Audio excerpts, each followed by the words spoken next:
ये कहानी है दो दोस्तों की जो कि एक छोटे से गांव में रहते थे। एक बार वो दोनों किसी काम से शहर गए और वापस अपने गांव लौट रहे थे। उनके गांव तक पहुंचने के लिए उनको एक घने जंगल से होकर के गुजरना था और जब वो उस जंगल से गुजर रहे थे तो एक दोस्त को प्यास लगी और वो पानी ढूंढने के लिए रास्ता भटक गए। थोड़ी ही देर बाद शाम हो गई और रात होने ही वाली थी। तो उन दोनों की नजर एक गुफा पे पड़ी जो कि पेड़ों से घिरी हुई थी चारों तरफ से। तो उन्होंने सोचा कि यही जगह ठीक है रात बिताने के लिए। तो दोनों ने कुछ लकड़ियां इकट्ठी करी, उस गुफा के अंदर गए और आग जला करके वहां पे बैठ गए। रात का वक्त था, गुफा के अंदर आग जल रही थी, बाहर बिल्कुल अंधेरा था और कुछ जानवरों की आवाजें आ रही थी। तो उन दोनों में से जो एक दोस्त था वो अंदर ही अंदर डरने लगा, क्योंकि उसने भूत प्रेतों की बहुत कहानियां सुनी थी कि रात के वक्त जंगल में कुछ भयानक आत्माएं भटकती हैं और अगर उनको कोई ऐसा भटका हुआ आदमी मिल जाए तो उसको नहीं छोड़ती। तो जब उसने भूत प्रेतों की बात अपने दोस्त से करी तो उसके दोस्त ने हंसते हुए उससे पूछा, क्या कभी तूने किसी भूत को देखा है? तो उसने कहा, नहीं मैंने तो नहीं देखा, लेकिन मेरे कुछ जान पहचान के लोग हैं जिन्होंने देखा है। तो उसके दोस्त ने उसको समझाने की बहुत कोशिश करी कि यार ऐसी सुनी सुनाई बातों पर विश्वास नहीं करते हैं, अब तू सो जा और मुझे भी सोने दे, मुझे नींद आ रही है। और इतना कह करके उसका दोस्त वहीं पर लेट गया और थोड़ी देर में सो गया।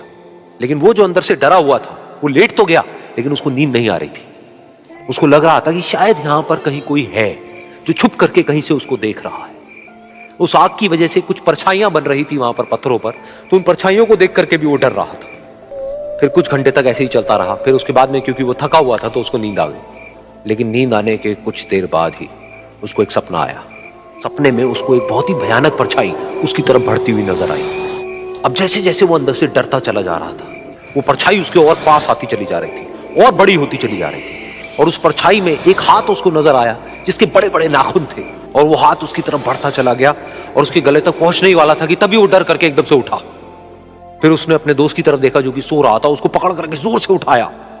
फिर उसने अपने दोस्त को बताया कि उसके साथ में क्या हुआ। तो उसका दोस्त फिर हंसने लगा। फिर उसके दोस्त ने उसको कहा, अब अगर दोबारा से तुझे वो परछाई दिखे तो तू वही कहियो जो मैं तुझे कह रहा हूं कहने के लिए, फिर देखते हैं वो परछाई तेरा क्या करती है। तुझे अपने अंदर ही अंदर बोलना है, मैं तुझसे नहीं डरता, सामने आ। तो उसके दोस्त ने वैसा ही किया। थोड़ी देर बाद दोबारा से उसको सपने में वही परछाई नजर आई और वो परछाई धीरे धीरे उसकी तरफ बढ़ने लगी। लेकिन इस बार वो उस परछाई से डरा नहीं, बल्कि अपनी पूरी हिम्मत जुटा करके उसने वही कहा, मैं तुझसे नहीं डरता, सामने आ। मैं तुझसे नहीं डरता, सामने आ। मैं तुझसे नहीं डरता, सामने आ।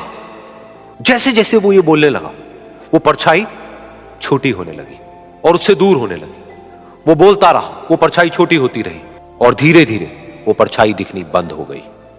बिल्कुल ऐसा ही हमारी जिंदगी में भी होता है।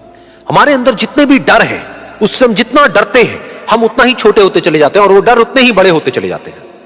लेकिन अगर हम अपने अंदर के डरों से नहीं डरते हैं और उसका सामना करते हैं तो दुनिया का ऐसा कोई भी डर नहीं है जो कि हमें डरा पाए।